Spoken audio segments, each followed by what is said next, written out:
Welcome to Creative Minds Up, a podcast where we share tools, strategies, and habits of creative individuals from different disciplines. Today, I had the pleasure to talk with Megan Barnes-Rolf and Christian Reid, who are the founders of Fleur de Lis Theatre.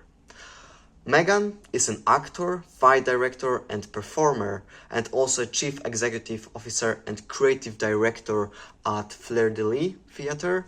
And Christian, he's an actor combatant specialist, actor career coach, and in Fleur de Lis, he is a chief strategy officer. They started the company in 2021, and in this episode we were talking about their journey from the beginning, how they were turning their vision into reality. We were talking about the collaborators, how you can find them, and also trying to find your own niche, branding, making market research, and where creative entrepreneurs who are just starting and have no idea what to do, where they can find help. Personally, I have to say that their conversation with me, it was so cool, like so inspiring, and those two individuals, they are very, very open-minded, and the amount of the excitement that they have, I think it will be very contagious, and you will get some of it for yourself. Before we start, I would like to encourage you to subscribe to this podcast, and whenever you find anything like really inspiring and you're applying it in your own life, in your own projects, when you see the impact of the ideas that we are sharing in here, please feel free to let us know so that we know that this podcast is making a difference. And one more thing before we start, feel free to join our creative community on our Facebook group. There we gather creative individuals all around the world, and there you can find some support, you can connect with like-minded people, you can share your own projects, and together we can grow by sharing our creativity. Okay, let's start the podcast. Hello, welcome to Creative Minds Up. Today I have an honor to talk with Chris and Meg. Chris, would you like to first introduce yourself? Sure. So hi everybody, my name's Christian Reid. I'm an actor combatant specialist, actor career coach, and I'm the CSO, that's Chief Strategy Officer of Fleur de Lis Classical Theatre Company. And you, Meg? Hello, I'm Meg, or Megan Barnes-Rolf, if you want my full name. I'm the CEO of Fleur de Lis Classical Theatre Company and artistic director. I'm also an actor, fight director and performer, and I occasionally do some stunt coordinating as well. Cool, thank you very much. So today we are going to talk about your theater, Fleur de Lis, and also we will give like this advice how to start a creative company. We will talk about your successes and some of the mistakes if you've done in the process. But before that, I would like you to share what is your experience so that people who will actually try to learn from you, they will know what is your expertise, what you already know, what are your skills, and anything that you feel very proud of, you're very welcome to share it. Okay, so my experience, I graduated from East 15 Acting School on the Acting and Stage Combat course in 2019. Since then, I have acted in various theatrical productions, my favourite being Romeo and Juliet at the Globe Theatre in Rome as a fight performer. That's probably one of my favourite achievements. So I've also been stunt coordinating for various companies and also set up Fleur de Lis with Chris. So we set this company up in 2021. It's been going for the past, how long is that now? 3 years. And since setting that up, we've run various workshops in schools. So we're now tutors. We've gained mentorship. We've done programs to gain extra learning in the business industry. And yeah, I mean, that's kind of it from me. But yeah, it's been a wild 5 years, interrupted by COVID, but learning a lot in the process. I mean, if COVID didn't happen, we probably wouldn't have had this company. So grateful for it in the end. I love it. We got like 60 seconds in before someone mentioned COVID. I know. That is such a big part of like, I feel like any actor who sort of even just like started their career in that sort of area. I mean, we literally graduated and then within like 6 months we were in lockdown. So it was almost like our careers just completely crumbled before our very eyes, like before we could even really get going. So don't worry, guys, this is a positive episode. Oh yeah, I mean, yeah, loads of good stuff came out of it. Like I said, we literally wouldn't have this company if it wasn't for that sort of period of reflection and time to think about stuff and about our careers and where we actually wanted to go. And sort of from that, I realized I wanted my own company first and foremost. So, you know, that it brought a lot of positivity in my life, as negative as the situation was. So, yeah. Actually, a very interesting thing about it is that if you look at the most successful companies, those are actually the companies that started in times of crisis when it was very challenging, and the other things were like dying and they weren't able to manage it. And this is how those most exciting and the most resilient companies actually survived and later became something great because they started in those times of crises. So this is what I hope to see for your future.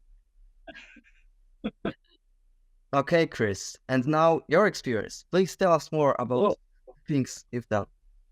Sure. So I also trained on the BA Acting Stage Combat course at East 15 with Meg. That's where I met her, and we had a lot of fun on that course. Full actor training with 14 different weapon styles. Lots of running. I remember lots of running at East 15. That was you'd start your average Monday morning, coming into class, coming into a studio. In the first 10 minutes of getting there, you'd be sprinting around the entire studio, which was a fun life, wasn't it, Meg? Oh yes, the fittest I've ever been. Oh, absolutely. I was in impeccable shape when I was in training. Once I graduated from East 15, I went on to do quite a lot of touring theatre. So I've worked in Germany, I've worked internationally in quite a few different pieces of theatre. One of my most proud moments is I've also stepped quite vigorously into motion capture and performance capture work. So I do a lot of voice work as well, and working on a video game I've been working on for 3 years. Can't say much about it, but it is something that has hands down been one of the greatest experiences of my life. I've loved doing that. But no, hands down, top of the mountain, Fleur de Lis. Oh my God. Getting involved in Fleur de Lis with Meg was amazing.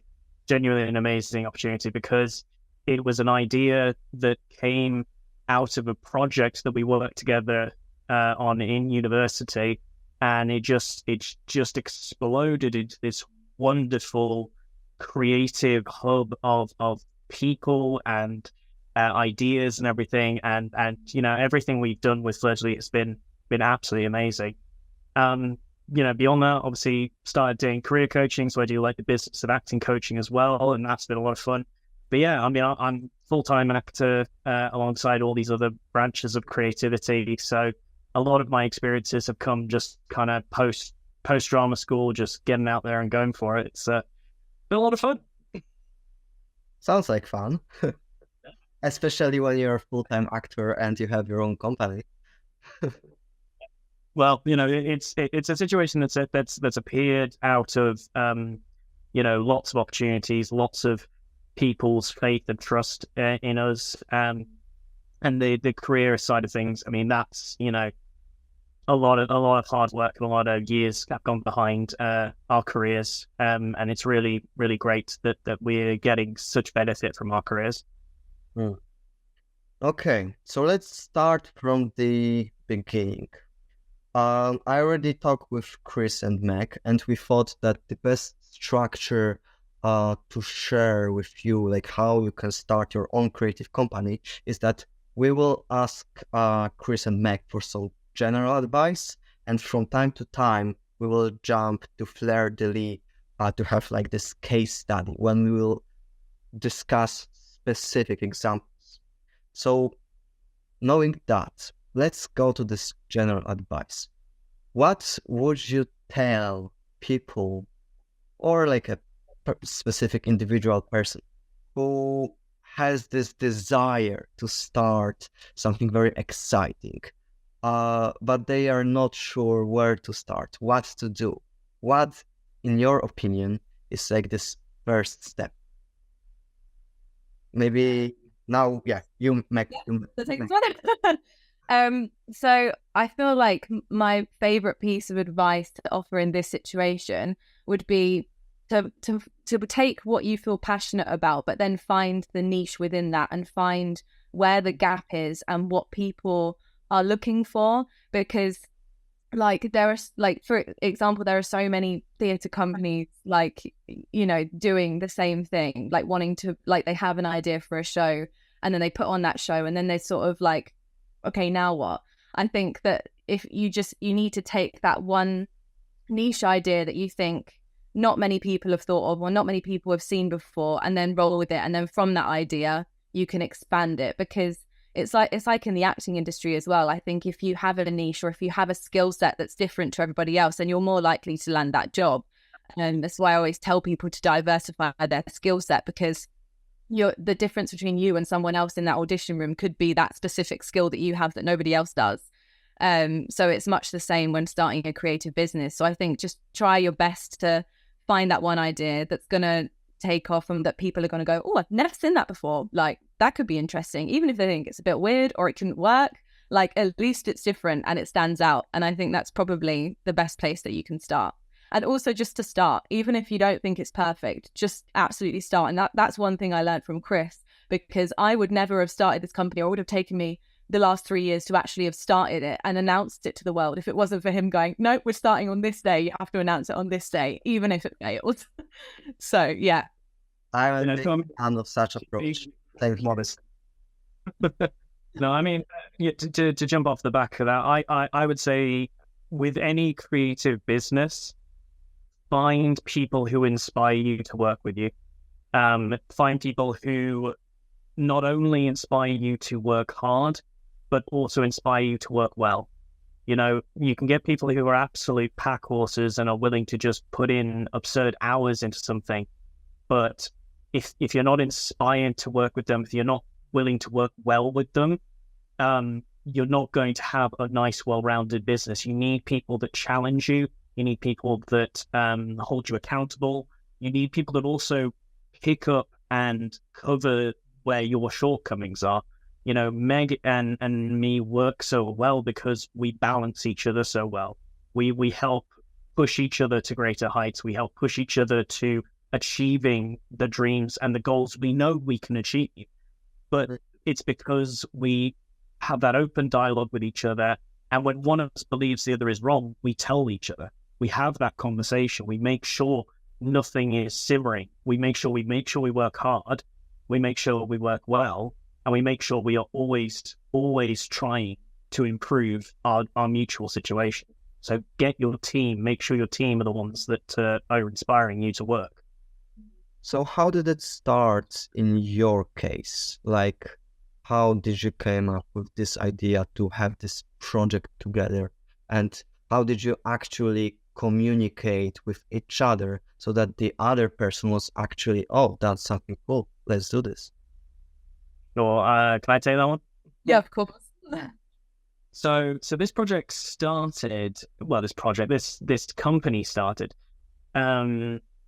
as a loose concept back in our third year at university. We had a devising project. We had to create. All the actors had to create a show. A very, very short show. You know, I think it ran like 20 minutes, if that. You know, it was an incredibly short sample piece, and I had this idea for a project that was set in New Orleans, and the symbol of New Orleans is the Fleur de Lis. And you know, we worked on this project. We developed it. We came up with a script, came up with an idea, started putting it onto the stage, ready for a performance at a drama school level. And when that had occurred, that had happened, we've moved on into graduation and the years that came afterwards, that I kept on coming back to this project, kept coming back to this play, kept coming back to this idea of putting it on. But I knew that putting it on independently was not going to achieve what I wanted to achieve. I wanted something that could lift and could have impact and could have reach far beyond what I myself individually could do. And then that's where this idea for a company came up. And then I was like, well, the idea of a theatre company that specializes in classical era theatre, but that has advanced physical skills, I think was something that had that idea. It started initially as like an idea of a company that could do classical theatre with combat, and a lot of combat. And it wasn't until then I was thinking to myself, who's someone who could run this? Because I couldn't run this.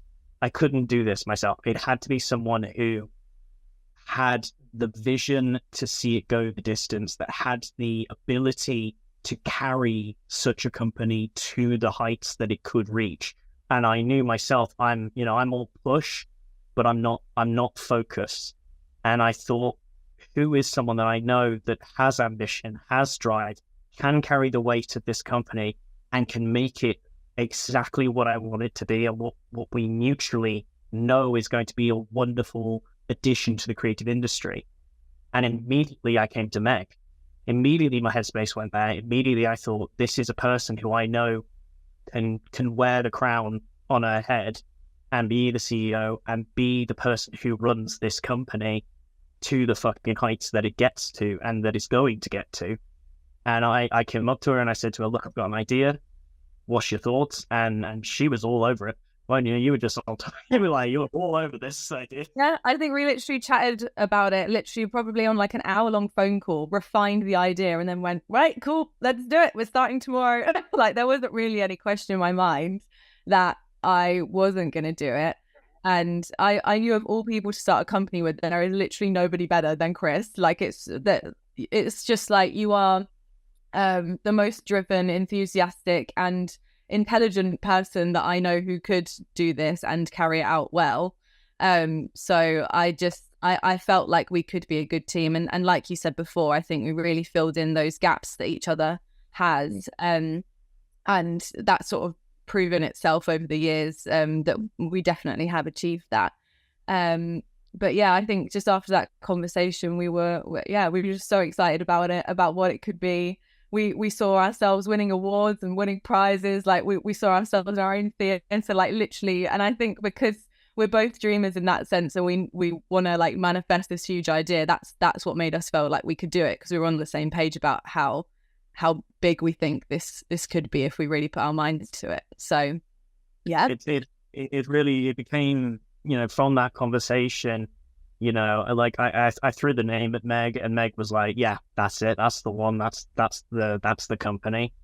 And then she came up with the logo, and after seeing the logo, it was just amazing, and then getting the whole idea refined down to it being more than just combat, that it being every physical skill, stage combat, puppetry, physical theatre, dance, and incorporating that into classical text, so that you're seeing shows in an incredibly visual light. The excitement that came out of that, and we were just like, yeah, let's go, let's just do this, let's start this company.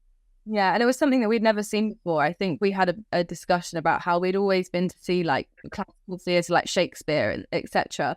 And the thing that sort of always fell through, and like in our eyes, was like the combat side of things, because that's obviously what we specialised in and what we noticed the most. And it's like, and any show that we've been a part of, like even when I was on like been in fight teams, it's always been the bit that's sort of been a bit neglected within the show. There's never as much effort put in that bit, but then it's always the bit that people come away from talking about. Like any audience, like if you're overhearing sort of what people were chattering about after the show, they're like, oh, that fight was really cool. And it's like, if you make that the focal point of the show, or like the main spectacle, like what could it possibly be? So yeah, it was really exciting, and I hope one day that we can make those visions a reality. So at the time, you were already aware of it. You had this reflection that, oh, this is actually something that people love, but it's not that much I think people love it when it's not had that much focus, and we can see that it's not as good as it could be. What could people be saying if it was the best it could be and the best anyone's ever seen? I think that's it. It's like there was just so much potential in it, and people don't even know what they're missing. So yeah, it was, we were in a period of time where there are so many incredibly talented physical performers, and there's such a diverse array of advanced physical skills. So to not see them represented, the only time they were represented was in purely focused shows, physical theatre shows. But when you want, shows where puppetry is the main feature, that's great. But we want to deliver this in classical theatre because we love classical theatre. And there's so much opportunity in classical theatre to showcase these physical skills so that we're able to bring in an audience a love and appreciation for classical text. Because everybody knows, Shakespeare, unless you have a deep, passionate love for it, it's a hard watch. It's a hard thing to sit and then listen to, and because you're constantly trying to comprehend. So if you can assist that with these beautiful visual, spectacular skills, you're going to entice a new audience that go, I get it, because I get through the story of these physical skills. It creates another level, another platform of intrigue into the projects. And it just exploded from there, and the idea took off. We talked to people about it. We talked to, our now team members about it, and everyone's got behind it. It's been really, really a wonderful, wonderful last 3 years for sure. So before we go, what was all happening over time, I want to look at this beginning from a perspective. So basically, you already knew each other. You know what are each other's skills. You knew that you can rely on each other. It started with this first project, and after you graduated, you had this idea. You were keep evolving it in your mind. Then you shared it with Meg, and from there you had so much excitement that you just started with it. Yeah. But now I'm thinking about those people who not necessarily have this person that instantly comes to their mind. And also some people are maybe not sure what idea they should start with. Like in your case, you were working in theater, so you were exposed to that environment, and out of it, those many ideas accumulated themselves in that exciting idea that you have right now. Do you see that, looking at this beginning, should we always collect these skills and passions that you have right now and try to make sense out of it? Maybe Chris. No, I think when it comes to when you come into a project, if you have an idea, you will create it.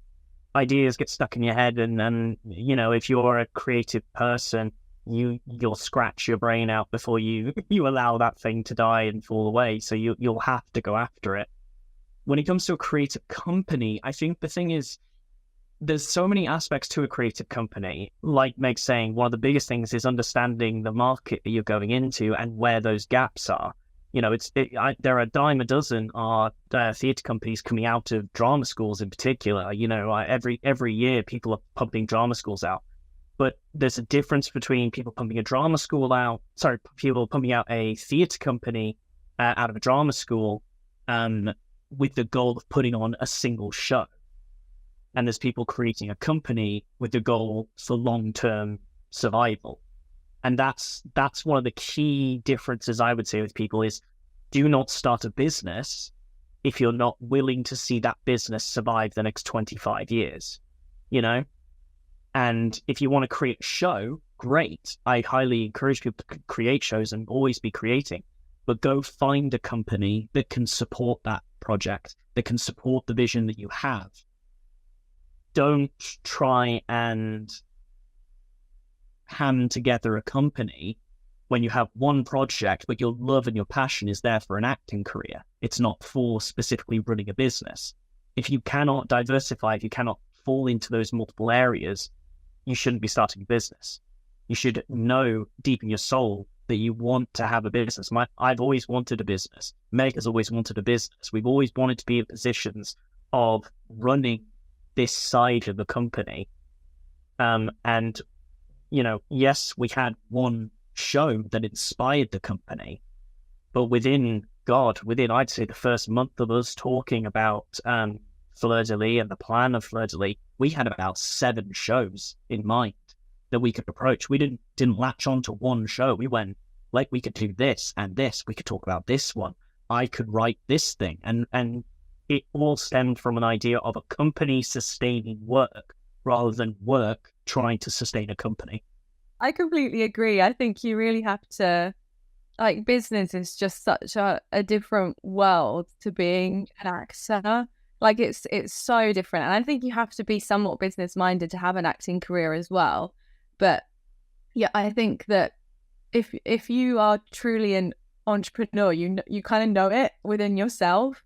And I think it's something that we've both had, like, ever since I met you, I knew that that's sort of what you wanted to do. And say, like, it's sort of, I started my first business during drama school. Like, I've probably set up like 6 businesses in the last, like, however many years. Like, even if they've only lasted like a couple of months just to get me by. And like, this is obviously the one that stuck, but like, I always knew that that's what I wanted to do. And I think you have to find that longevity within a business. But it's like, it's okay if you have an idea, you try it and it fails. Like, it doesn't have to be the first one that sticks. I mean, I've set up an earrings company. I've set up a voice reels company. I've had a print, like an artistic prints company, like just so many various different things. And a couple of them are still happening and some of them aren't. Like, some of them are stuck and some of them haven't. So I think, you know, if you've got that idea, just like throw it out, give it a go and try it. Because literally, like, what's the worst that could happen? People don't buy it. People don't care. Okay, fine. Give up and move on to the next thing. But once you find that thing that you're truly passionate about, it will stick, and it will, you will keep getting excited about it. And there will be that thing in your brain that makes you go, okay, yeah, this is forever. And I truly believe that with this company, that this is the rest of our lives.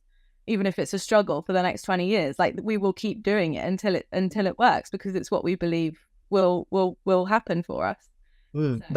That's really cool. Thank you very much for sharing, because I was thinking about, like, there are people, and sometimes I had such feelings like, oh, I start something, but should I start? Is it that thing that I want to do for the rest of my life? If it is, then, well, it has to be perfect before I start. And you just said that you had like 6 different companies.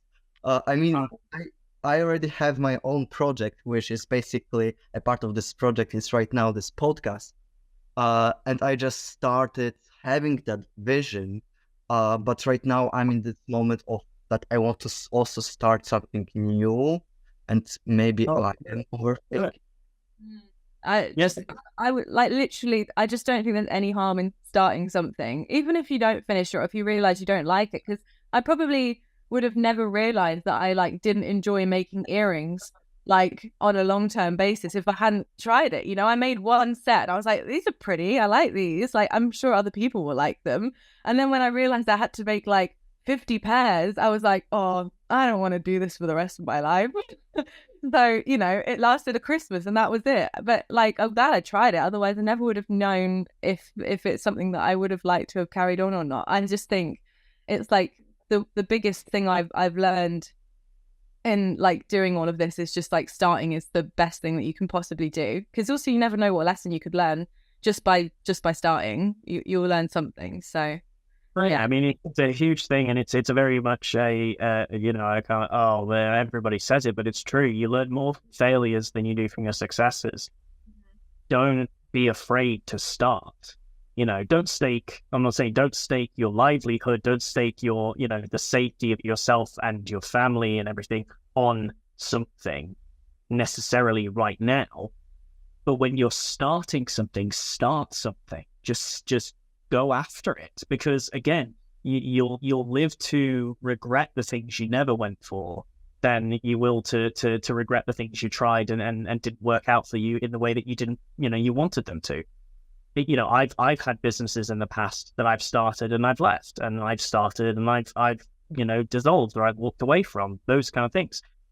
There's nothing wrong with starting and walking away and starting again. The point is, like going back to what you were saying with your question, is, if you are going to do this, have that conversation with yourself of going, am I doing this because I care so much about this project? Or am I doing this because I have a vision and a goal to build something that I can see myself, retiring, that I can see myself becoming the chairman of, that I can see myself selling, because that's perfectly viable when you're creating any kind of business, but a creative business as well, is understanding that maybe you want to build something that you then sell on to someone else and move on to create something else. You're talking about entrepreneurialism, and entrepreneurialism is creating constantly. You should always be looking for what is your next entrepreneurial venture, and especially when you're doing a creative business, 100%. Wow. Thanks. That's a completely different mindset that most people have. I'm wondering, what are the companies that you were trying to have, your previous businesses? So previous ideas, I worked previously with a film company that I was one of the creators for, that I've done that kind of thing. I've worked with ideas of, like I said, I started a coaching business, and my coaching business specifically focuses on the business side of acting.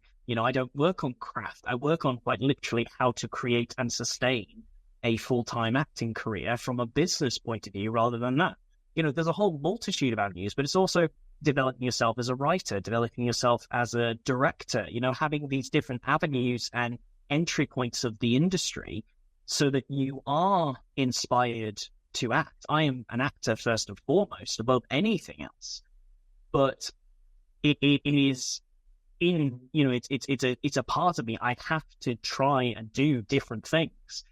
And there's no shame in that. There's no, jeopardizing one for the other. It's just simply the idea of start, go, do. Because, even if you get it wrong, fine. You can't write. That's fine. That's fine. You tried. But maybe you can later. Maybe you practice. Maybe you grow. And that's the thing, especially with Fleur de Lis. I mean, God, early days, we did stuff wrong. But I'll tell you what, we avoided more things in our early days because of the failings of our previous companies, and we learned from them, and we knew not to do them in the start of Fleur de Lis, that absolutely jetpacked us, God, months, years ahead of where we would have been if we hadn't made those mistakes in the past. That's so true. Those mistakes, the more mistakes you do in the future, the faster you're moving, because you already know what works, what doesn't. Okay, so I'm calling my friend. Hey, I have this great idea of the theater. I'm so excited. Let's do this. What happened next? Like, exactly, step by step. You're calling Meg, you're sharing the idea, you have this 1 hour call. Everyone is so excited. What's next?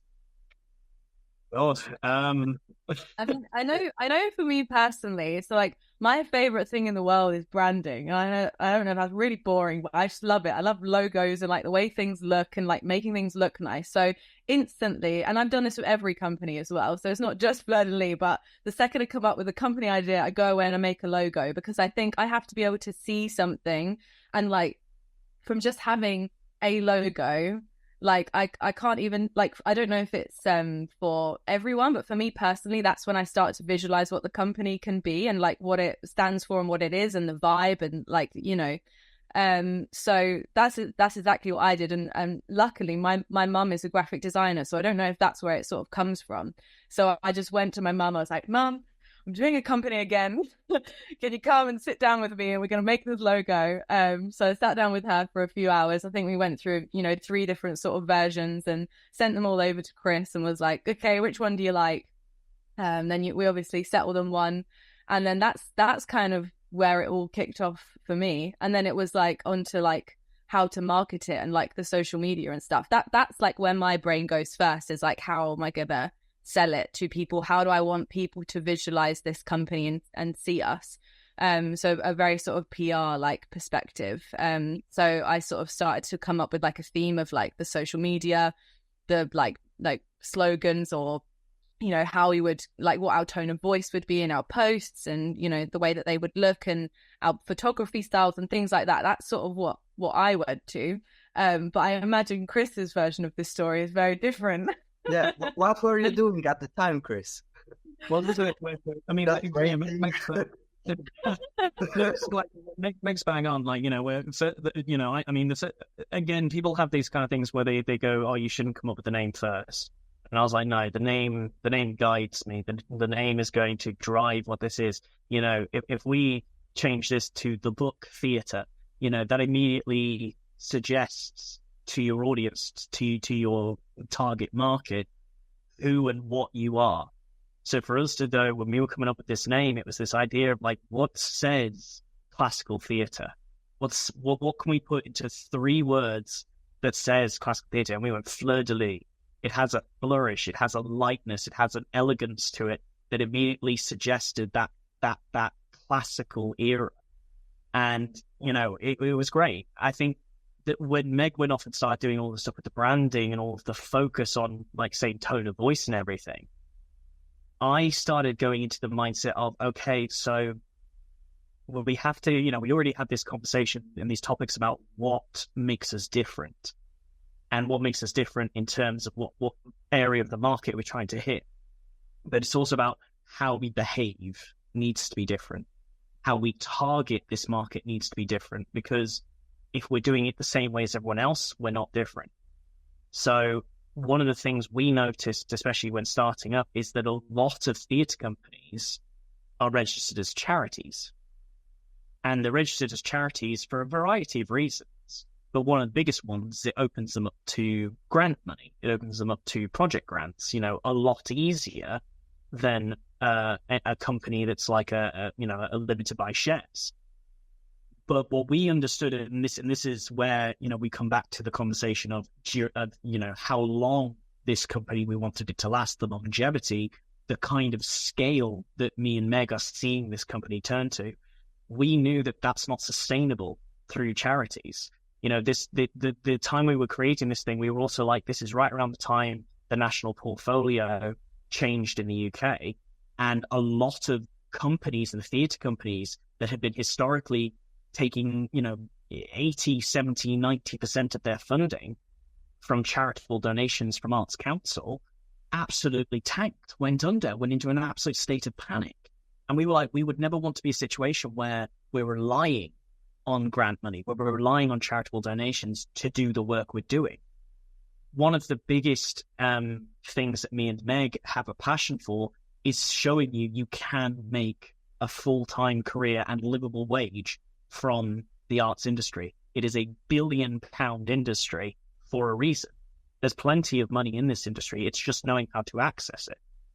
And then this is where we decided to go down the route of a limited by shares company, because it opened us immediately to understanding profitability, scalability, the flexibility of our company. It was interesting to investors for the future. You know, this is our first month, 6 weeks of talking, and we were already thinking about what is the possibility of someone coming on to invest? What is the possibility of creating a board? What is the possibility of building a structure that is self-sustaining?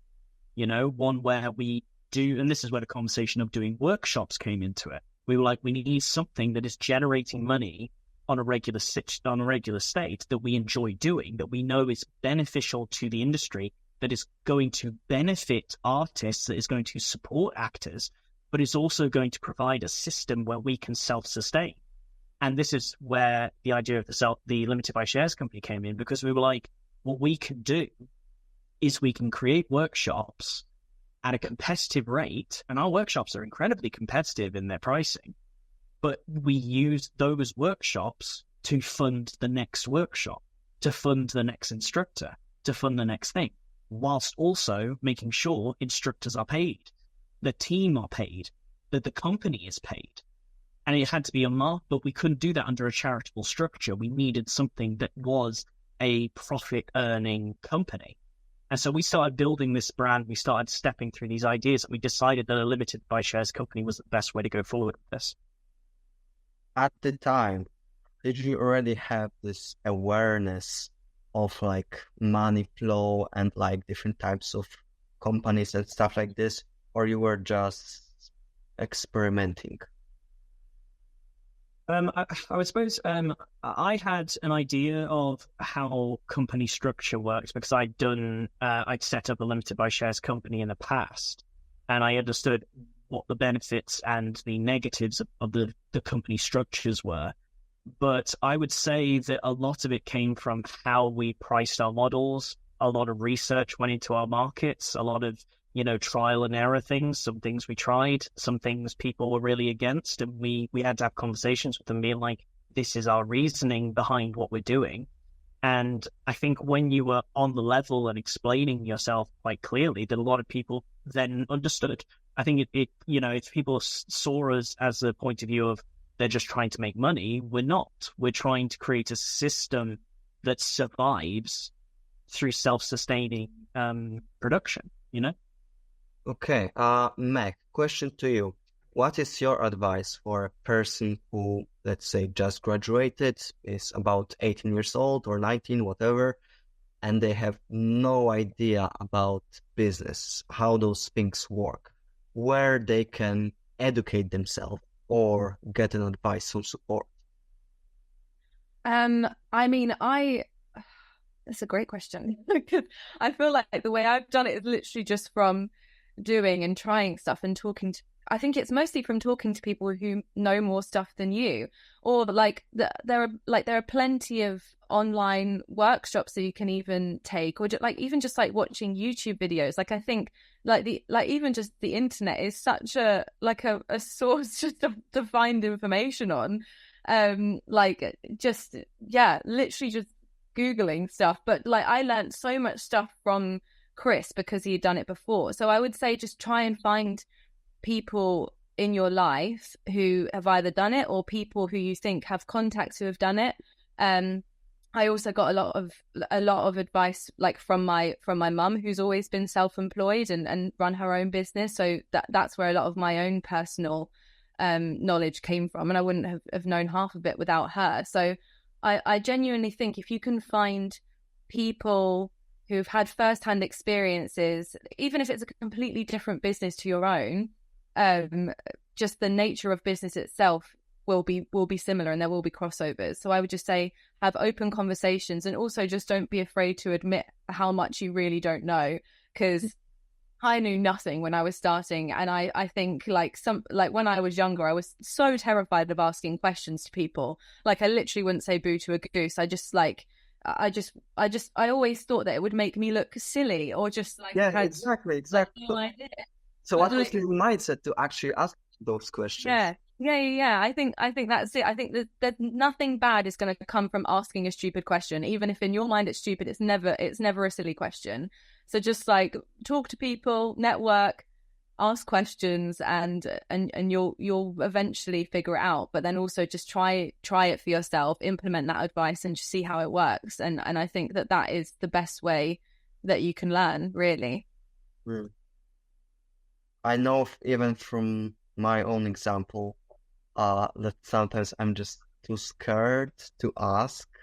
I have this idea, but I don't want to look stupid, or I don't want to waste the time of that person. Now I'm already overcame it, and I'm asking my friends a lot of questions, but I know how difficult it can be.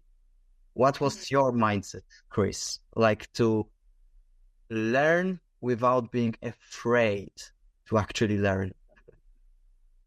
Yeah, I mean, I think so for me and my approach to learning, it's exactly the same to Meg. I mean, I went through a stage of my life where I thought I was a know-it-all. I thought I knew everything and what was going on, and that was completely the wrong mindset to have, because all that situation does is it alienates you from people. It creates a position of intimidation that doesn't open the door to conversation. Don't be wrong. There's nothing wrong with you being no, I know my stuff. And you should know your stuff, and you should say that with your chest and be very confident that you know your stuff.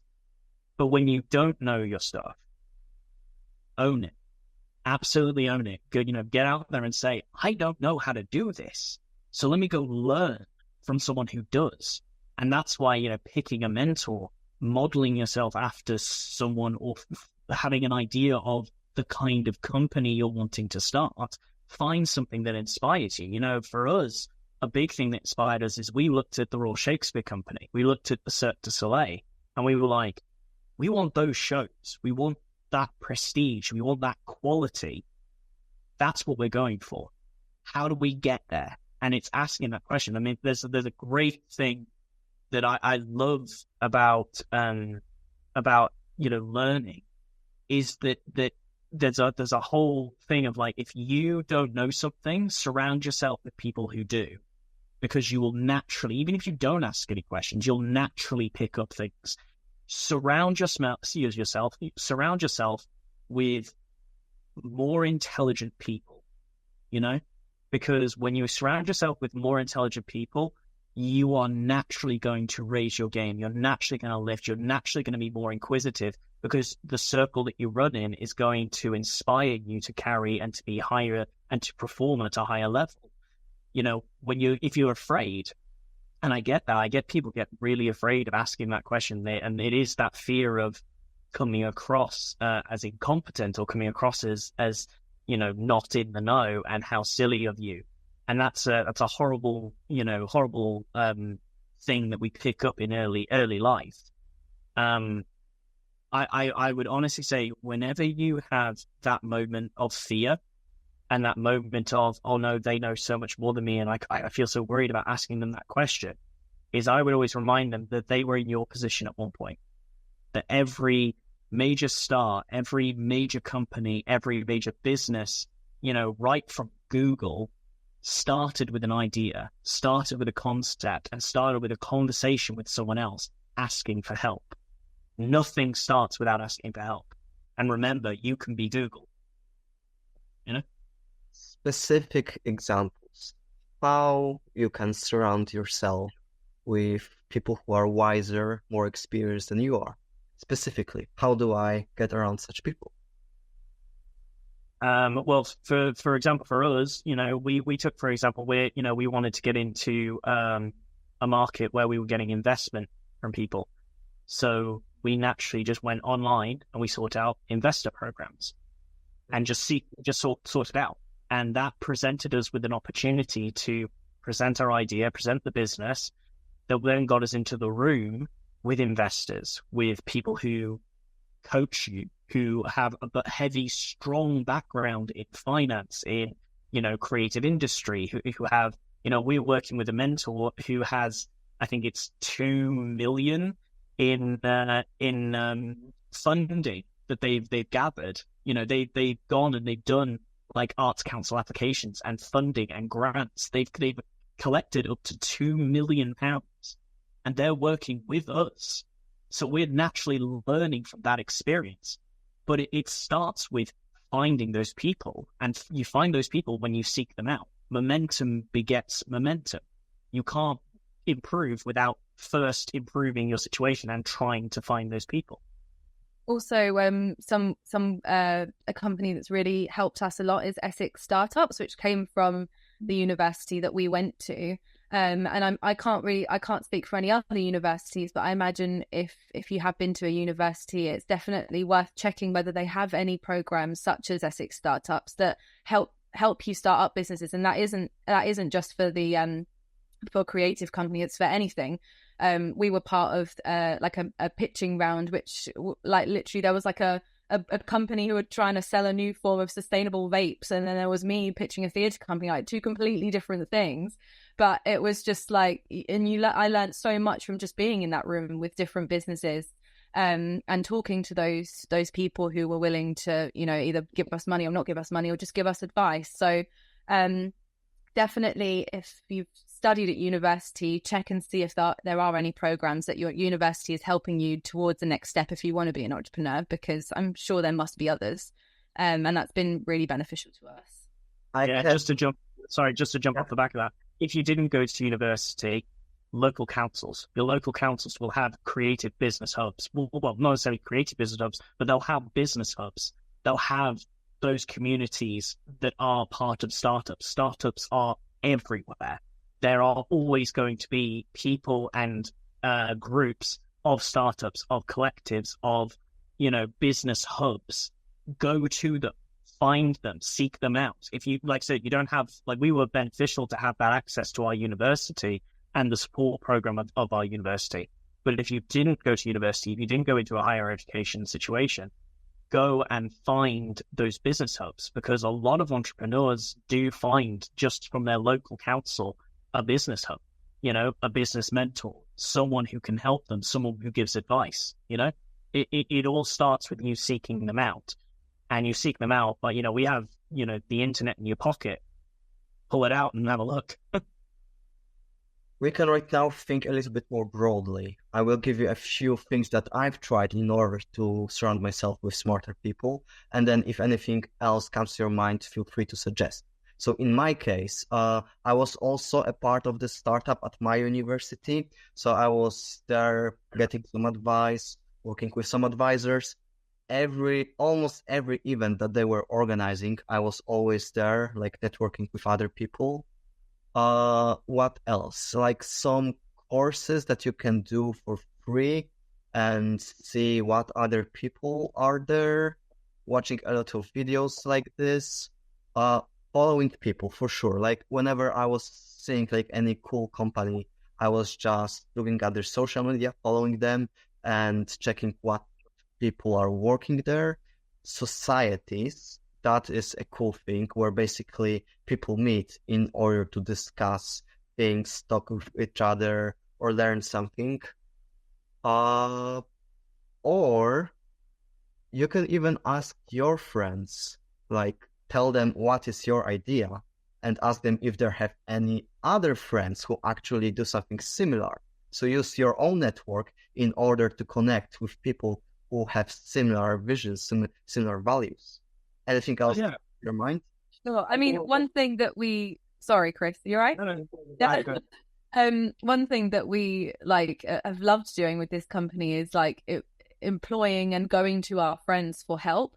With our workshops, most of the workshops aren't run by us. We've sought out the expertise of other people because we want to help our friends, and we know that they have more knowledge in specific areas than us. And I think that even just going to their workshops and watching them work, we've learned a lot in terms of our teaching methods and sort of the way that they work and the way that they run things. And they're obviously all off doing their own things and having their own careers, but by just getting them on board in a small way as part of our company, it's just we've learned so much from working with such a wide variety of people. And the conversations that I have with them are just are so lovely, and they're grateful for being a part of what we've got going on. But also I'm grateful to just have them there and share their experiences, for them to share their experiences with our customers. So yeah, it's great. I would definitely use your friends. If you have amazing friends with many talents and experiences, use them in the nicest possible way. Don't be just use. It's that thing. It's a thing of understanding that whilst yes, they're your friends, they have their own values, they have their own skills, they have their own attributes, which can have a mutual benefit. And something that we've noticed with a project that we're working on right now is we talk to one person, and that one person knows someone else who's actually supporting another part of the project. And then you talk to that person, and that person actually links you up with someone else, and it creates that immediate 100 network of people that as soon as one person talks to the next person, it's a lot of it, I would say, is from once you have that conversation, you've created momentum, but momentum will only go if you keep giving it momentum. So when that person connects you with that person, reach out, ask the question. Do you know anyone else who might be interested in helping me? And hopefully they will. And if they don't, that's fine. Say them and remind them, in the future, if you think of something, or if you meet someone who you think, please think of me and talk to me about that. Network is such a huge part of running any business, but especially a creative industry business, because the creative industry runs on networks.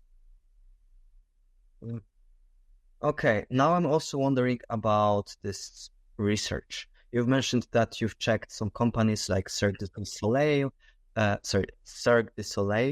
And I'm like wondering how much of your focus did you put into like researching, okay, what is the niche? What is the competition doing? Actually, like what were the things that were important for you in your research process? And how important was the research itself? Yeah, so I think it was really important because I think also like coming from the Uni of Essex and East 15, sorry, and doing the acting and stage combat course, a lot of companies come out of that course that could have been very similar to what we're doing. There's a lot of stage combat companies who are doing teaching or like doing fights for film and things like that. So I think there was definitely a lot of crossover that could have happened. So being able to find how we could be different, but also how we could be different enough so that we could grow it to be bigger than what anyone else is necessarily doing was a big thing for us.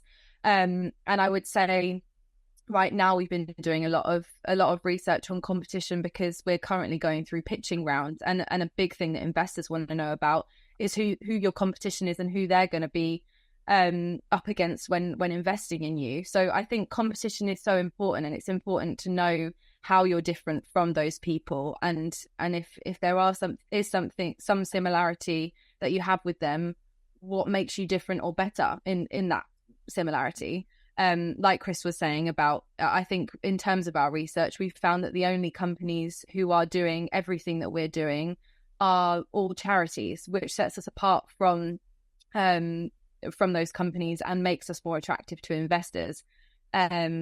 So yeah, I would say it's highly valuable and important, and we've probably only really even realized that more recently than what we did when we were initially starting out. So yeah, I would say it's been really valuable. Okay, For sure. what else? You can make like see what are the differences, how you can be different. You can look at your competition, what they are doing, what are the structures that they have, what else?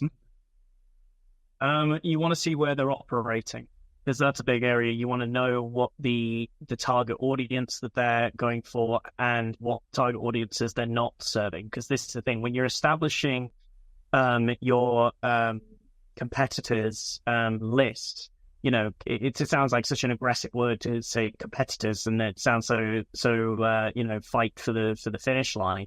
It's not. It's important to understand and know what your competitors are doing, because then you know where in the market you're falling. You're knowing where their shortcomings are and where you can fit in and supply where they're not supplying. It gives you a focus on a future, because, you know, companies, you know, you need to know where your competitors are operating, because where they're not operating is an open market for you. You know, you need to understand that if your competitors are a charity, for example, then they're applying and are basing a lot of the work that they're going for from a charitable point of view, or they have certain, you know, guidelines that they must adhere to as a charity business that you are, as an independent limited by shares company, not obligated to follow, but can do as well from a philanthropic point of view. So you're able to benefit both sides of the market. You know, you need to understand definitely, you know, what specific areas that they are hitting. And, you know, if they're supplying a certain style of theatre, you know, one of our main competitors, you know, supplies Shakespeare. And that's a very clear market that they're supplying. They're supplying the Shakespeare work. But then what about, and this is where our headspace went to, there's a theatre company supplying Shakespeare. There isn't theatre companies supplying the rest of human history. You know, there isn't, there aren't companies that are hitting, you know, there's stage combat companies, there's companies that are derivatives of the, you know, British Academy of Dramatic Combat, the British Academy of Stage and Screen Combat, but there's no one really creating their own combat criteria in competition with them, which sets us apart. You know, there's, you know, it's finding where those supplies are, people who, you know, what the frustrations are, doing market research, and a big part of what we do when we do our workshops and stuff is that we're constantly wanting feedback, because that feedback tells us what we're doing right, but more importantly, it tells us what we're doing wrong and what we're not achieving, and what our competitors are achieving, and what we can do to improve and be a bigger presence in our industry. And I would say you learn about your competition also just through doing. Like, I know in our first workshops that we ever ran, at the end of it, the students were like, so like, do we get a certificate or something for doing this? And we were like, we should probably, like, yeah, they were like, oh, because like the BADC or the BASSC, you get a certificate, you become accredited. And we were like, well, we can do that. So we just went away and made our own curriculum and like our own criteria of assessment, and found assessors and got an assessor in to assess everybody at the end of their workshops. And this was not the plan at all. Like, we were just going to run workshops for the sake of learning and teaching. We weren't planning on, making anyone certified, but everybody wanted a certificate at the end of it. And we were like, okay, well, if that's the competition and what the competition are offering, we can do the same. Like, and eventually, hopefully, the Fleur de Lis certificate will become as big as the BADC certificate, and it will be at a competitive rate. And like, there's no official board for it. It's just whoever's most popular at the time. And hopefully, just because they've been around longer doesn't mean theirs is any better. It's just, we need that time to then work up and gain that recognition. But yeah, so I think by doing it and getting feedback, you will also like figure out areas of competition you didn't even realize that you had, and then you can match it if you want. So yeah, it's totally what Meg's saying there. It's a thing where it's that kind of like, we were like, okay, so what do our clients want? Our clients want something that they could put on their CVs. And we were like, okay, so at the root of it, the piece of paper isn't important. It's what the value of the training gives them. And we got our courses certified on Spotlight. You can find our courses on Spotlight. You can add that to your CV. And that was something we were like, so, and me and Meg, in terms of specifically combat training, we've done 50 hours a week, every week for the last, for 3 years. We have literally thousands of hours of training under our belt. We have more than what the average active combatant who went through a BADC course has. So that education, that knowledge that we have, it was how to utilize that and supply to people that our competitors aren't. It's really interesting, but I definitely think it's important to understand your competitors 100%. I have another questions about questions, actually. What are the fundamental questions that you should ask yourself when starting a creative business? For example, you said, what do our clients want? You can also ask yourself, how are we different? Or what is our vision? What are the other important questions to ask yourself at the very beginning? Any one of you? Well, I think an important question to ask yourself is to ask where your personal expertise lies and where you need to outsource other expertise, because you aren't going to know everything. And I think we're still working out where those gaps in our business are.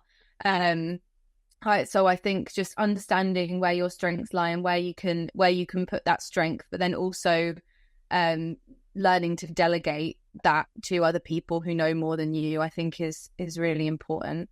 Chris, do you want to take one while I think of another one? Like I think this was a conversation that I had with one of our university lecturers, and it applies. It's something that I've carried into my coaching and definitely into doing Fleur de Lis work. Is whenever you're approaching anything, you should ask yourself 3 questions, and those 3 questions are: does it make me happy?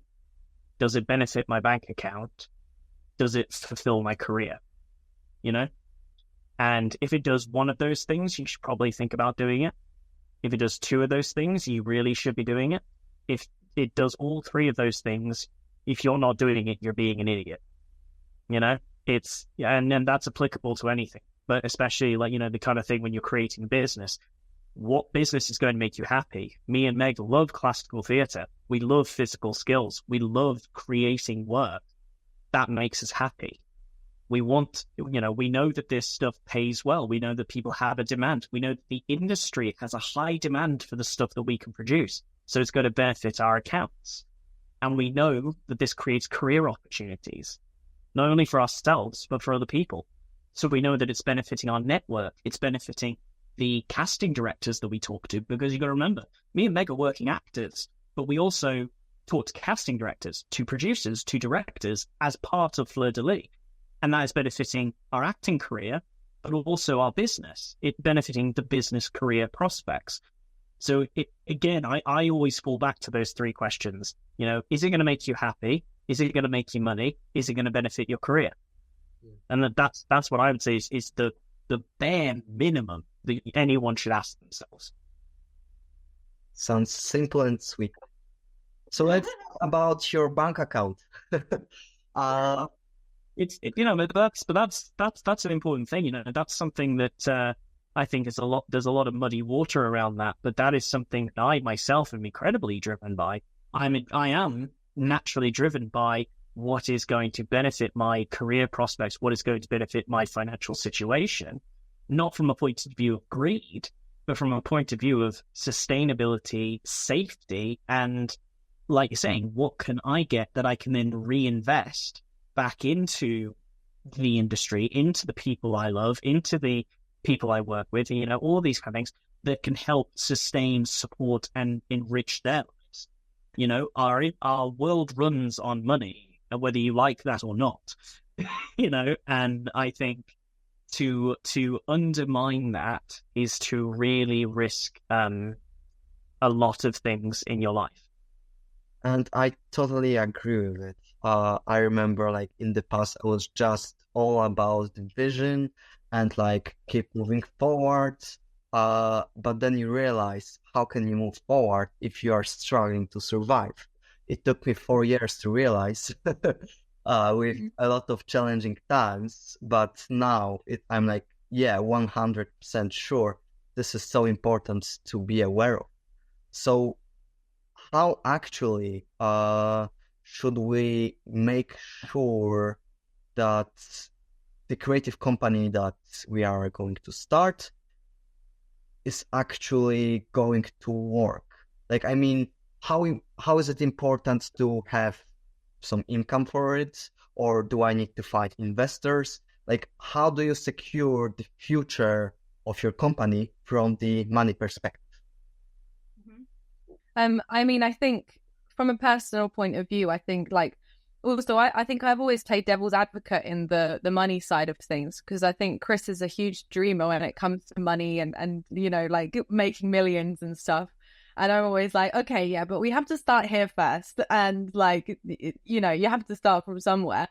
And I think I'm very much on the side of the customer and what I would want to pay for, how much I'd be willing to pay for. Also taking into consideration that we are, I don't know if we still count as a startup company, but a young company at the start of our bigger journey. And I think that Chris sort of differs to me in that, whereas I think the conversations that he would have with people, which made me kind of go, at first, which was he would talk to people as if we were already a multi-million-pound company. And I was oh, I'm not sure. But I realized that you have to talk that talk to make people believe in you.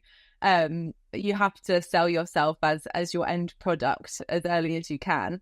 So, but what I would say is that I think we put a small injection of funds into the company to start with, literally just to buy some swords.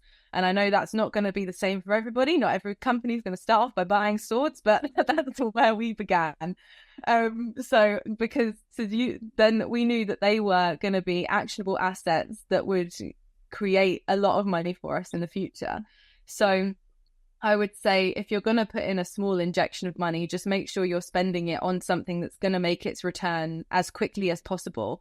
And we knew that because that was our area of expertise, we were both so trained in combat that we knew that was the best tutoring that we could give, and the most likely thing that people would want to buy from us in that instance, because people knew that was where our skill set lay. So we knew that we could make the return on that investment quickly. I wouldn't put all of your money on the line and make a huge investment from your own pocket, because you just don't know at the start whether that's going to come back to you or not. But I think if you can make one sensible injection, it will get you a long way.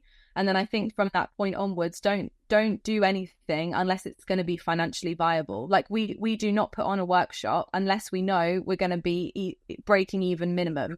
We don't do anything that's going to create a loss for us. And to this day, we've never made a loss.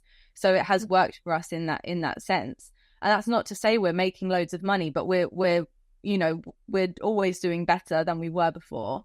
So I think you just need to go into it with a sensible head and just make sure you're doing those calculations and you're not putting yourself into those dangerous situations where you could end up with losses.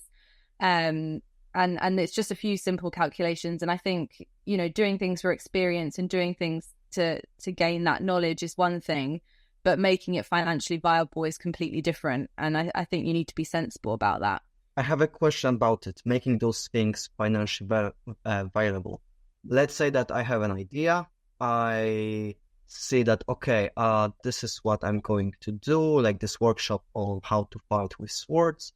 And then I actually start to promote it and like saying, hey, okay, there's going to be this cool workshop. I already like scheduled an event or whatever. And then I realized, oh, actually there are not enough people. Mm-hmm. And I'm like feeling, hey, I already told people that something like this is going to happen. And I'm feeling like I have to deliver, but then I see I'm actually not going to have enough money to make it profitable for me. What is your approach to this? Cancel the event. Just cancel? Cancel the event. But then I feel, oh, people are not going to trust me in the future. No, not true. Not true. The point of view is that in the process that you described there, you took a lot of steps that you shouldn't have taken before getting to that situation. The first thing is you shouldn't be telling anyone about what's going on until you know it's viable, until you know it's going to be a position that you can. There are certain elements of things that you can do, taking, for example, a workshop. So a workshop, like, we don't need to necessarily have secured a venue. That's fine, but you need to know where it's happening. Not, well, you could say, like, we're doing something in London, we're doing something in Manchester. You need to know where it's happening. You need to know when it's happening, but you don't need to lock down a venue. You don't need to purchase a venue until you know you are in a position to purchase a venue. You know that there's demand. Then, when you're promoting something, it's the amount of time that you're promoting. If you're promoting a project and you're only doing it in a month, unless you are incredibly lucky, you're not going to get the kind of return that you're looking for. You need to be pushing to that more 8-week margin to give people time to not only look at what you're offering, look around, and then come back to you. And you need to understand the climate in which that you're supplying. If there is an energy crisis going on, if there's people suffering because casting sites have raised their prices, if people are in a period of low work, the industry is not pumping out work at the time. We've got a huge backlog of film and TV work that is not coming out because of strikes and because of COVID. There's such a back catalogue of work, so it's really hard. So you need to be asking those questions of, is the climate right? Is the timing right?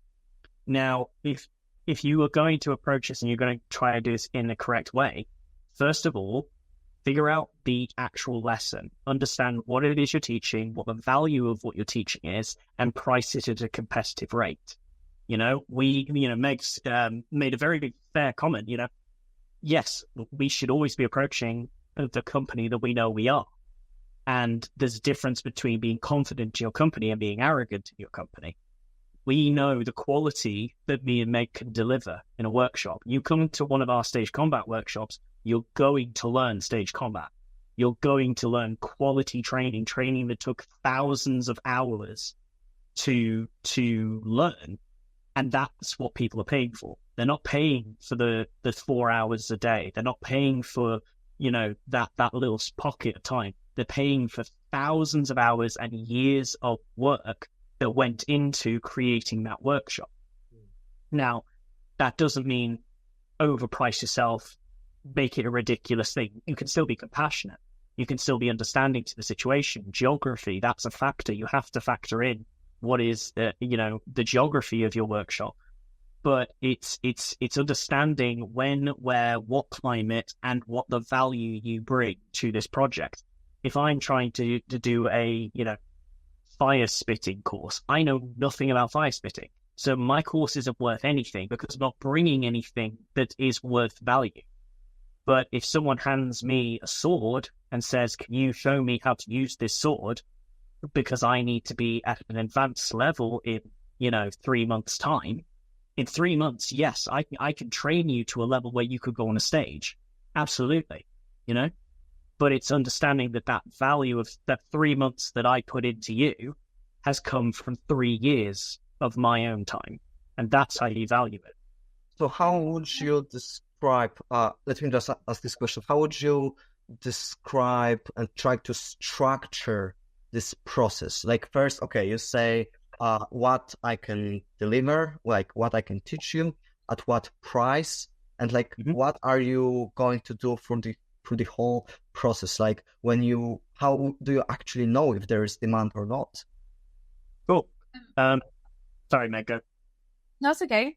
Well, I was just going to say initially, and something that we've learned as a way of finding whether there's demand or not is we have a website where people can submit inquiries, but we also have a tab where people can show which workshop it is that they're interested in.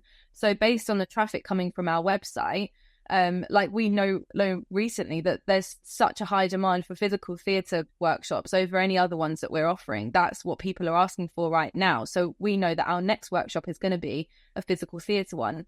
And I don't know if this would necessarily work for if you're completely starting out, because we obviously have had to have some sort of traction to get people to go onto our website in the first place. But I think that just to figure out what people want, just ask people on your socials, just throw out a poll. What do people want right now?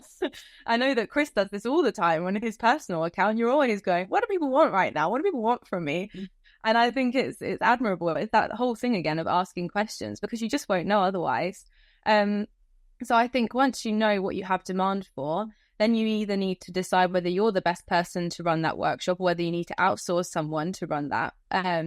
And then obviously if you're outsourcing, that will change the price of the workshop, because it'll probably up the price because you'll have to pay them a specific rate.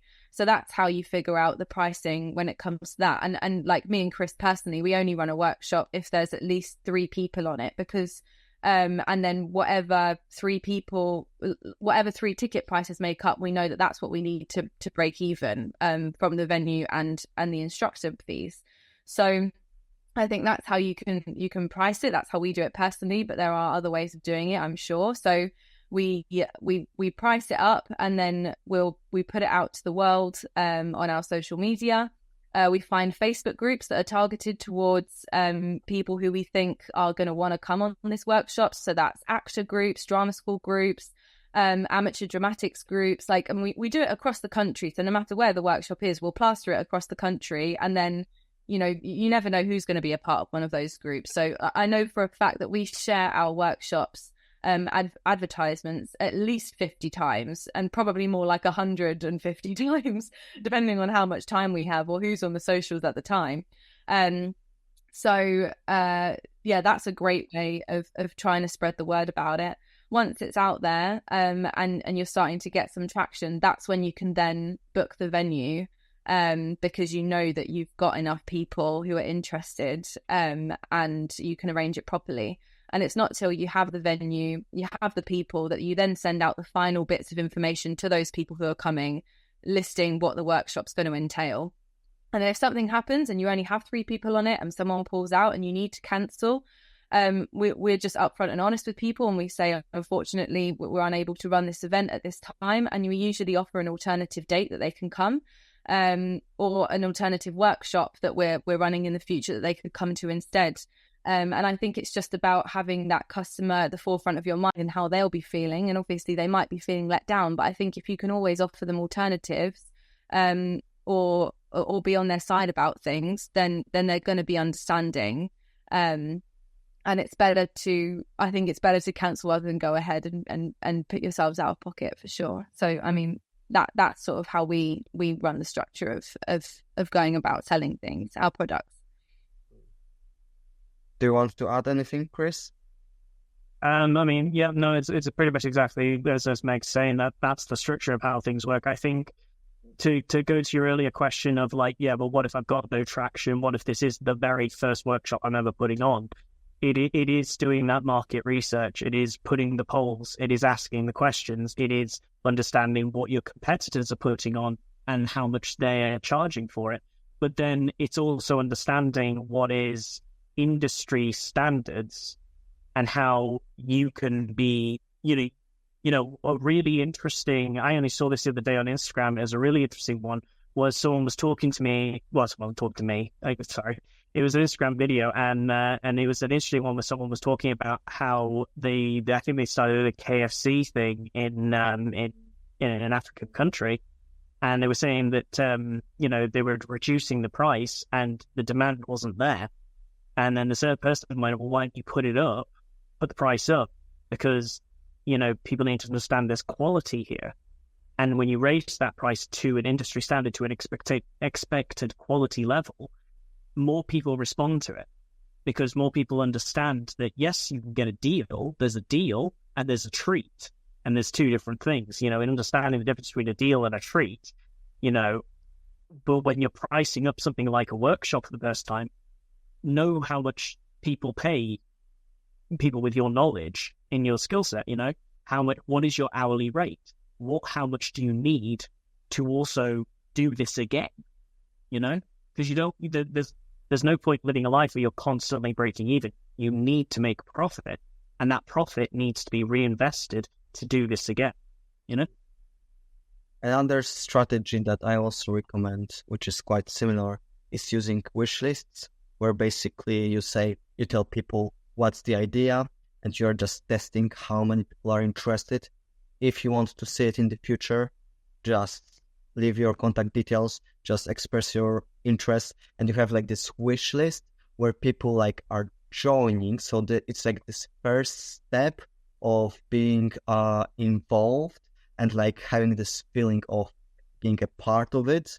And then once you actually see, hey, I have 100 people who are interested in this idea, you go for it. If you have like only 3 people, okay, that's maybe too little. But also what surprised me is the fact that you said, hey, sometimes you just promote that workshop like 50 times or even more. Some people are just like sharing an idea of an event just once, and there are crickets, and they're like, oh, no one likes my idea. Nothing is going to happen. But that's the message. Yeah, I mean, that's understanding that, you know, social media runs on algorithms. Understanding how algorithms work, engagement creates work. This is how social influencers get such a high following. They understand algorithms. If you understand, you know, what the media is, how its engagement creates traction, that's how you're going to create that interest. And you got to remember, on a Facebook group that's got, you know, maybe 3,000 people, one post is not going to ping to everyone.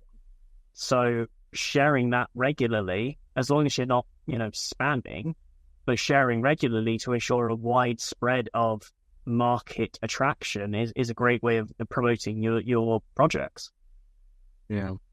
Okay, I have 2 more questions to you that are very important for me. And maybe there will be some more, we will see. And at the end, if you will have anything more to share, then you will be very welcome to. The question that I would like to ask you right now is the long-term vision of Fleur de Lis. Like, what was the vision from the very beginning, and how is it right now? Like, where do you see yourself in 10 years, let's say?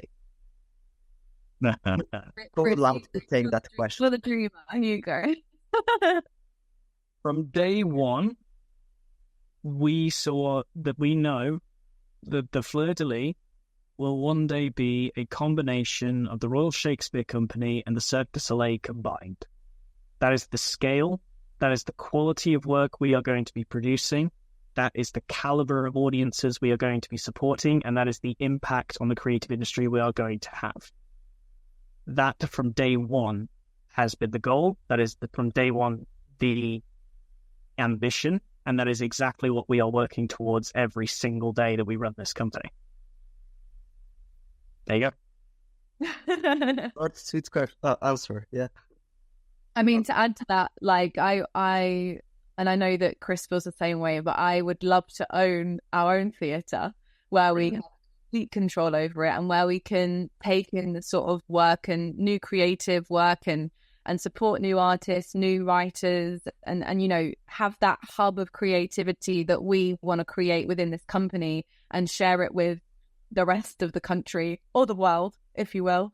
So yeah, having the Fleur de Lis Theatre is like the thing that excites me the most, because I just think that would be amazing. So that's from my end, with a lovely little cafe, loads of people, just all creative people coming in, you know, just a great place. I wish you that. Okay, the second question is a little bit more philosophical, maybe. Many times, when someone wants to start a very cool creative company, very often those people are very creative individuals, people who have like this passion for painting or for theater or for music, where they are actually like practicing. And then they are met with situations where they have to do those tasks that are not necessarily allowing them to develop their talents. There's like a lot of repetition, a lot of responsibilities, like this completely different mindset, let's say. But on the other hand, you still want to do creative stuff. You want to still experiment. You want to just be closed in your room and work on your little project sometimes. What is your advice to maybe try to balance it? Or basically, how do you deal with such clash of different types of being and thinking? Okay, this time let's give this question to Chris again, yeah? Sure. I think this goes back to, from a business point of view, this goes back to the first thing we said. You know, one way or the other, you know. If you are there for the project, for the product, for the individual thing, and that's what brings you happiness, that you know that you're there, and in that situation, you need to go find someone who can help facilitate what you want to do. But if you know that you want to create impact, that you want to create something that is going to have impact, you know that is, and it is a business, you will know. You just will know. Everything that you're feeling will know. I think the bigger question is not whether or not you know to do it, because you will, just naturally in yourself, but more how to get that mindset to go for it and to understand that your creations have value, that your creations have a market, have a demand. And I think, it goes back to what we were saying. It's try, it's ask people, it's give it a go. You know, this question rounds everything that we've talked about in this episode. Is that, you know, what you do and how you do it, you're going to know from the get-go whether or not it's about the product or whether it's about the longevity of something else. And I think sit down and have that conversation with yourself, have an honest to God conversation with yourself and go, do I care about the larger picture, or do I care about this one specific thing that I want to talk about, that I want to showcase, that I want to do, and then I want to go do something else? And that's fine. Both of them are fine. But have that honest conversation with yourself before you before you try and do anything, I would say. How does it look like for you, Mac, when there are actually two things that you care about? Or maybe more than two. Well, I think in terms of finding the balance, obviously, as well, you don't want one thing to get lost when you start doing the other, because I think like I know for a fact that when I get wrapped up in like the behind the scenes and the admin side of stuff, you sort of like the creative side of thing gets lost a lot within that. So it's about, I think, surrounding yourself with people who can balance you out in that way as well.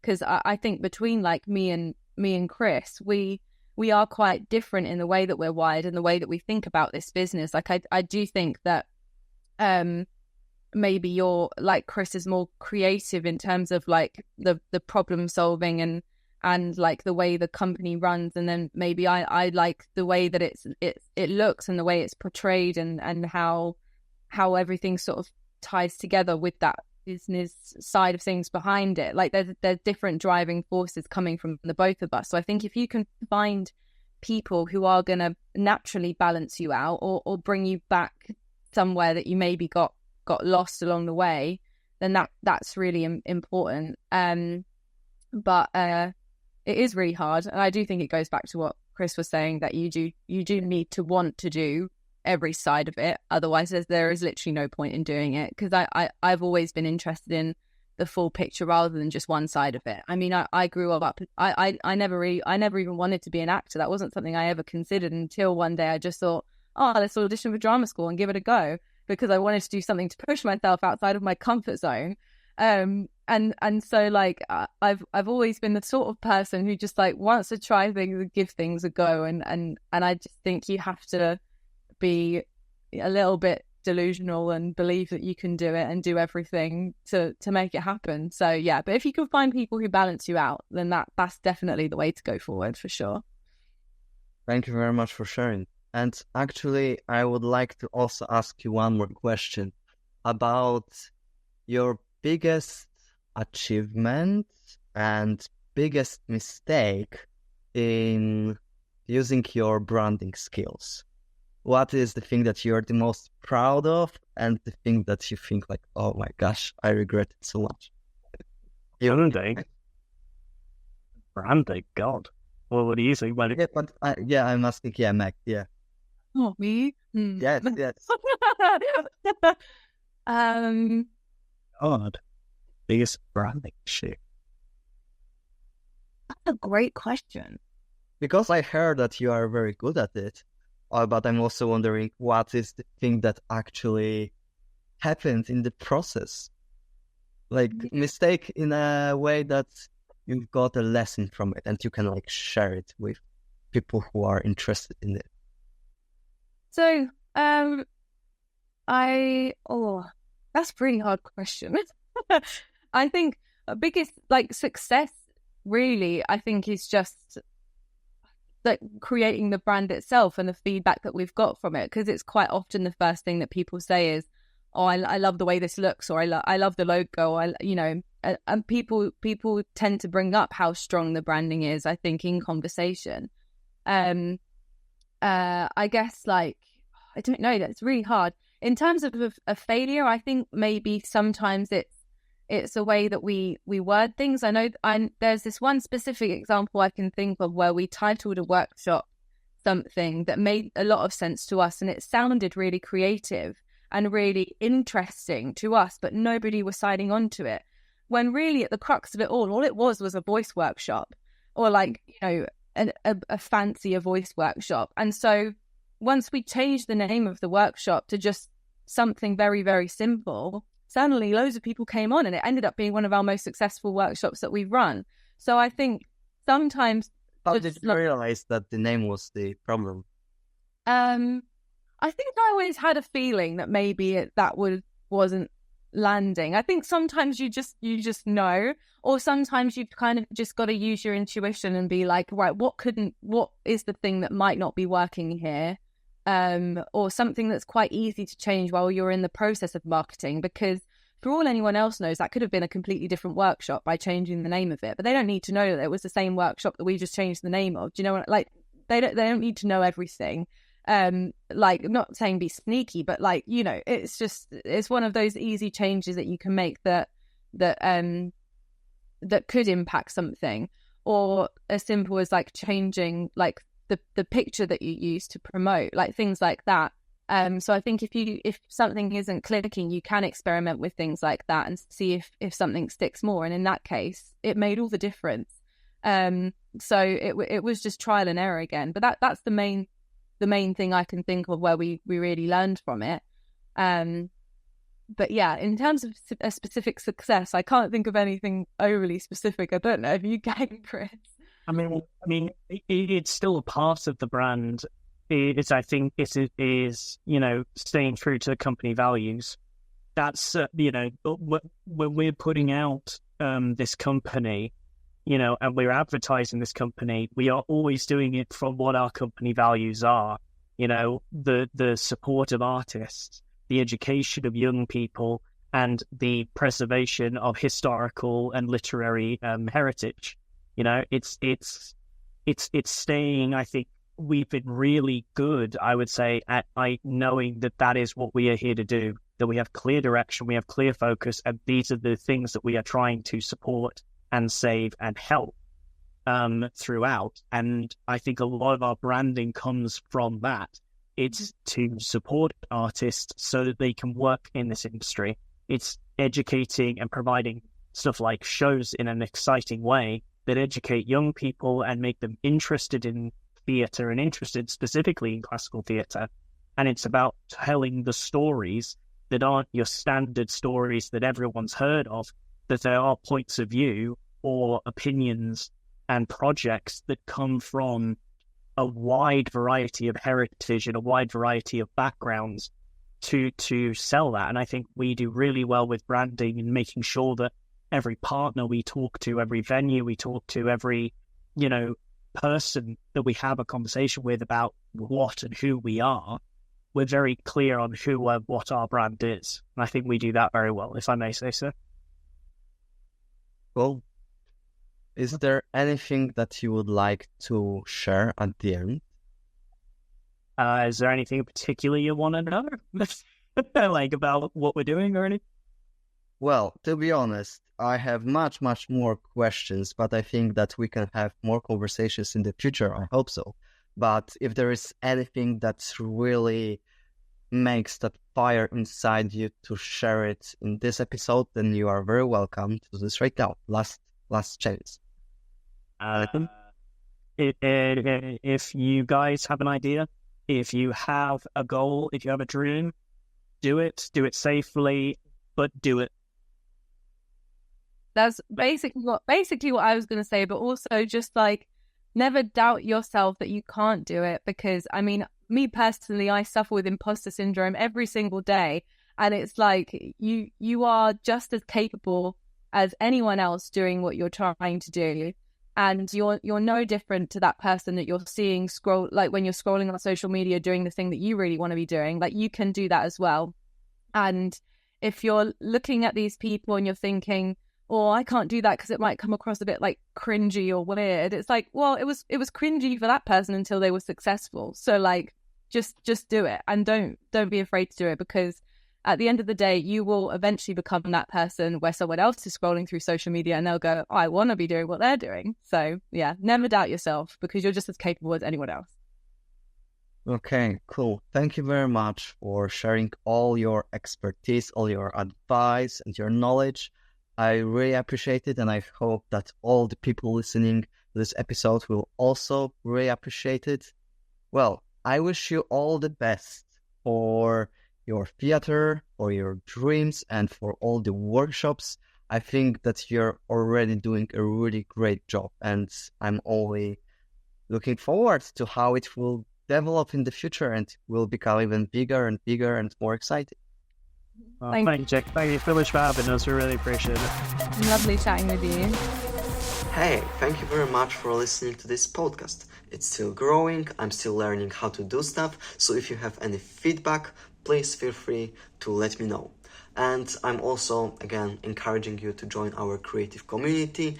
Link in the description. And one last thing, if you know anyone who is also very creative.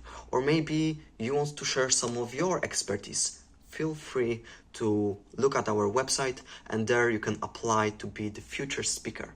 I would love to make an interview with people who have also so much excitement and passion for things that they do. So if you want to share your creativity, please feel free to let me know.